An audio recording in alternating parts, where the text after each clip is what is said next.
ইয়ামিন আকাশ ছুঁয়ে উঠতে থাকলো, বহুদূর উঠতে থাকলো এবং এক সময় ফিলিস্তিনিতে পৌঁছালো। ইয়ামিনকে দেখা মাত্রই ইসরায়েলি ড্রোনগুলো আক্রমণ করতে থাকলো। ইসরায়েলি সৈন্যরা আবারও বর্বর হামলা চালিয়েছে গাজা উপত্যকায়। নিহত হয়েছে বহু ফিলিস্তিনি, যাদের মধ্যে নারী ও শিশুর সংখ্যাই বেশি। আতর্কিত এই হামলায় রাফায় একদিনই 400 মানুষ মারা গেছে। পুরো পৃথিবীতেই এর তীব্র নিন্দা জানাচ্ছে, কিন্তু মুসলিম আরব দেশগুলো বরাবর মতো এখনো চুপ রয়েছে, কেউ কিছুই করতে পারছে না। হে আল্লাহ, হে পরওয়ারদিগার, তুমি আমাদের রক্ষা করো। আমার ছোট ছোট সন্তানরা শহীদ হয়ে যাচ্ছে মালিক, আমাদের এই ফরিয়াদ আপনি শুনুন। হে আল্লাহ, আপনি আমাদের সহায় হন। সাম্মা, ইসরায়েল কেন এভাবে ফিলিস্তিনিদের উপরে হামলা চালাচ্ছে? তারা তো সাধারণ মানুষ, ছোট ছোট বাচ্চা, তাদের কি দোষ? ইয়ামিন, এটা নতুন কিছু না। বহু বছর ধরেই ফিলিস্তিনিরা তাদের নিজের ভূমি হারাচ্ছে।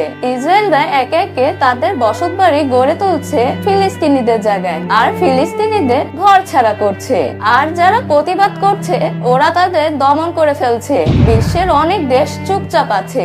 এই অন্যায়ের বিরুদ্ধে দাঁড়ানোর মানুষ খুব কম আছে। যারাই এর প্রতিবাদ করে তাদেরকে এরা নিশ্চিহ্ন করে দেয়। হোয়াট দ্য ফাও কথা! তুমি দেখে নিও সাম্মা, আমি বড় হয়ে ওদের বিরুদ্ধে লড়াই করে ফিলিস্তিনিদের জন্য বিজয় ছিনিয়ে আনবো।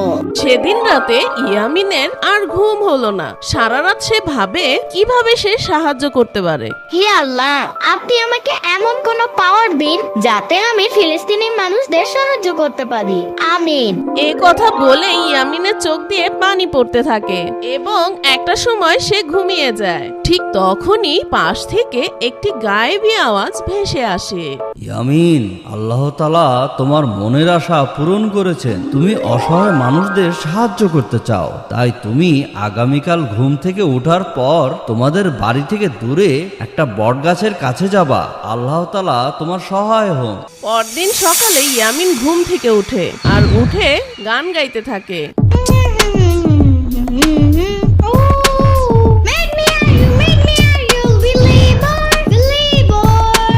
আরে, এটা কি স্বপ্ন ছিল নাকি সত্যি? কেউ মনে হয় আমাকে বলছে আল্লাহ তোমাকে সাহায্য করবে আর আমাকে একটা জায়গায় যেতে বললো। দেখি তো সেখানে গিয়ে। পানির নিচে ডলফিনটা তো জঙ্গলের মতন, হে যাবে জঙ্গলের মতন। পানির নিচে ডলফিনটা তো জঙ্গলের মতন, হে যাবে জঙ্গলের মতন। হোয়াট দ্য ফাও কথা! আরে কই, এখানে তো কিছু দেখতে পাচ্ছি না। অবাক করা ব্যাপার এই যে ইয়ামিন হঠাৎ মাটির নিচে লুকানো এক অদ্ভুত আলো রশ্মি দেখতে পেল। আরে, এটা আবার কি? ইয়ামিন, ভয় পেও না, তুমি এই আলোটা স্পর্শ করো, তোমার জন্য একটা সুন্দর পুরস্কার আছে। কেমনে চিনবো? কি করছো তোমরা? তাহলে তোমাকেও আমার এই ললিপপটা নিতে হবে। কিন্তু আমি ললিপপ দিয়ে কি করব? আমার তা না নিলে তোমাদেরটাও নেব না। আচ্ছা ইয়ামিন, দাও। এরপর ইয়ামিন ওই আলোটা স্পর্শ করে আর ইয়ামিন স্পর্শ করতেই তার শরীরে সেই আলোটা ঢুকে যায়। মুহূর্তেই তার চোখে ঝলকানি হয়, শরীরে প্রচন্ড শক্তি অনুভব করলো সে। হে আল্লাহ, এটা কি হলো আমার সাথে? আরে মর জ্বালা, পোলাপাইন কিডন্যাপ করতে দেখি আর বাড়ি বাড়ি যাওন লাগবো না। আরে এখানে দেখি একখান নাদুস নদুস বাচ্চা খারাইয়া রইছে। ওই পোলা, যাবানি আমার লগে? তোমারে মজা খাও মনে, চলো। বাট আমাদের বাসায় তো রিক্সা দিয়েই যাওয়া যায়, গাড়ি লাগে নাকি?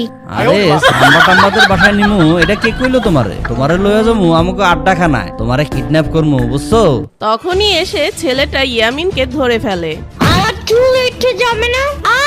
দূর, আমি যাবই না। এরপর ইয়ামিন ওই ছেলে ধরাটাকে একটা ঘুষি মারে। আর ছেলে ধরাটা ঘুষি খেয়ে আকাশের উপরে উড়ে যায়। এরপর ইয়ামিন বুঝতে পারলো এখন সে উঠতেও পারছে। ইয়াহু! আল্লাহ তাআলার অশেষ রহমতে আমি উঠতে পারছি। আমার শরীরে অনেক শক্তি এসে গেছে। ইয়াহু! এরপর ইয়ামিন বিভিন্ন জায়গায় উঠতে থাকে আর বিভিন্ন দৃশ্য দেখতে পায়।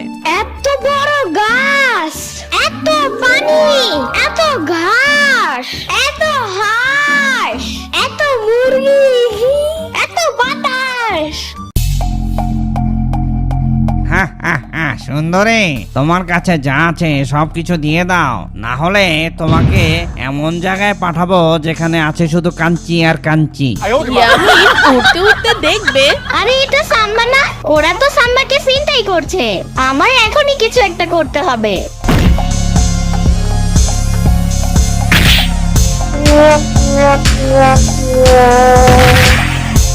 আরে ইয়ামিন, তুমি উঠতে পারো কিভাবে? আর তোমার গায়ে এত শক্তি আসলো কিভাবে? আরে সাম্বা, আমি গতকাল রাত্রে স্বপ্ন দেখেছিলাম।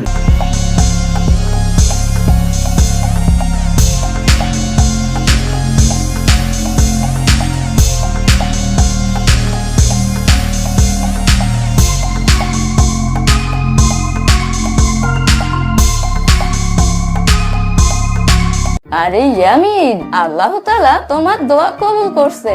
চলো এই খুশির সংবাদটা আমরা এখনই বাসায় গিয়ে দিয়ে আসি। ঠিক আছে চলো। আরে দাঁড়াও ইয়ামিন, আমাদের আরো একটা কাজ করতে হবে। চলো আমরা শহরের মাঝে যাই আর একটা জিনিস ঘোষণা করব। ওরা একসাথে উড়া শুরু করলো। এরপর ওরা শহরের মাঝে চলে এলো। ওদের এভাবে উড়ে আসতে দেখে অনেক মানুষ জড়ো হলো। বন্ধুরা, আমি ইয়ামিন। আল্লাহ তাআলা আমাকে কিছু শক্তি দান করেছেন যাতে আমি ফিলিস্তিনিদের সাহায্য করতে পারি। সেখানে লাখ লাখ মানুষদের মেরে ফেলা হচ্ছে। তাই মুসলিম বা মানুষ হিসেবে আমাদের দায়িত্ব তাদের এই বিপদে সাহায্য করা। তাই আপনারা ইসরায়েলি পণ্য বয়কট করুন। ইসরায়েলি পণ্য ব্যবহার আর পান করা মানেই হচ্ছে আপনি আপনার ভাইয়ের রক্ত পান করছেন এবং গায়ে দিচ্ছেন। তাদের পণ্য কিনা বন্ধ করুন। এই পণ্যের মাধ্যমে তারা অর্থ আয় করে আর সেই অর্থ দিয়ে গোলা বারুদ কিনে আমাদের ভাইয়ের উপরেই আক্রমণ করে। তাই বন্ধুরা, আমরা কিছু করতে পারি বা না পারি, আসুন আমরা ইসরায়েলি পণ্য বর্জন করি। ঠিক তখনই সেখানকার লোকেরা একসাথে বলল, হ্যাঁ ইয়ামিন, আমরা আর ইসরায়েলি পণ্য ব্যবহার করব না। আমরা সবাই আমাদের ফিলিস্তিন ভাইদের পাশে আছি। এরপর সবাই একসাথে বলে উঠলো, free free Palestine, free free Palestine, free free Palestine. Yamin, তুমি এখন থেকে আর ইয়ামিন নাও, তোমার নাম আজ থেকে আল হক। এর অর্থ হচ্ছে সত্যের প্রতিনিধি। তুমিই পারবে ফিলিস্তিনের অধিকার ফিরিয়ে দিতে। এরপর ইয়ামিন আর সাম্বা ওদের বাড়ির উদ্দেশ্যে রওনা দেয়। উঠতে উঠতে সাম্বা বুঝতে পারলো ইয়ামিন এখন সাধারণ কেউ নেই, তার মাঝে এসেছে এক ন্যায়ের শক্তি। এই শক্তির মাধ্যমে সে উঠতে পারে, রক্ষা করতে পারে নিরীহদের, এমনকি অন্যায়ের বিরুদ্ধে প্রতিরোধ করতে পারে। ইয়ামিন, তুমি এখন ফিলিস্তিনিদের পক্ষে দাঁড়ানোর মতন কেউ। ন্যায়ের পক্ষে লড়ো তুমি। তোমার হাতে এসেছে আলোর শক্তি। আম্মু, আমাকে যাওয়ার অনুমতি দাও তুমি। আমি ফিলিস্তিনিদের সাহায্য করতে যাচ্ছি। আমার জন্য দোয়া করবে আম্মু। আমি ফিলিস্তিনিদের জন্য শহীদ হলেও আমার কোনো দুঃখ নেই। আরে ইয়ামিন, তোমার কি হয়েছে? এত পাটনা পাটনা কথা বলছো কেন? তুমি তো এখন অনেক ছোট। তুমি কিভাবে ফিলিস্তিনিদের সাহায্য করবে? আল্লাহ, ইয়ামিন তুমি উঠতে পারছো কিভাবে? আরে আপু, জানো না তো, ইয়ামিনকে আল্লাহ তাআলা এক বিশেষ শক্তি দান করেছেন যাতে ও ফিলিস্তিনিবাসীদের সাহায্য করতে পারে। তাই তুমি ওকে আর বাধা দিও না আপু, ইয়ামিনকে যেতে দাও। আরে শ্রাবণী, ইয়ামিন যদি আর ফিরে না আসে আমি কাকে নিয়ে বাঁচবো? ওকে যেতে দাও ইয়ামিনের মা। আমাদের ইয়ামিন আর আগের ইয়ামিন নেই। ও হয়ে গেছে আল হক, অর্থাৎ সত্যের প্রতিনিধি। ফিলিস্তিনে হাজার হাজার মাসুম বাচ্চারা মারা যাচ্ছে। আমাদের ইয়ামিন যদি ওদের উপকার করতে পারে, এটাই কম কি? যাও বাবা যাও, তুমি ওদের সাহায্য করো। ইয়ামিন, তুমি তো এখন সুপার হিরো, তাই তোমার জন্য আমি একটা জার্সি বানিয়েছি। আসি সাম্বা, মুসলমানদের জয় হবে ইনশাআল্লাহ। ইয়ামিন আকাশ ছুঁয়ে উঠতে থাকলো, বহুদূর উঠতে থাকলো এবং এক সময় ফিলিস্তিনিতে পৌঁছালো। ইয়ামিনকে দেখা মাত্রই ইসরায়েলি ড্রোনগুলো আক্রমণ করতে থাকলো, কিন্তু ইয়ামিন গুলি চালিয়ে ড্রোনগুলোকে আকাশেই ধ্বংস করে দিল।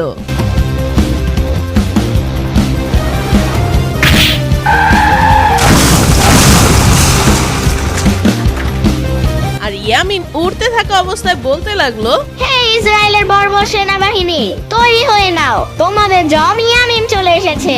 আল্লাহ তাআলা আমাদের ইসলামের সহায় হন।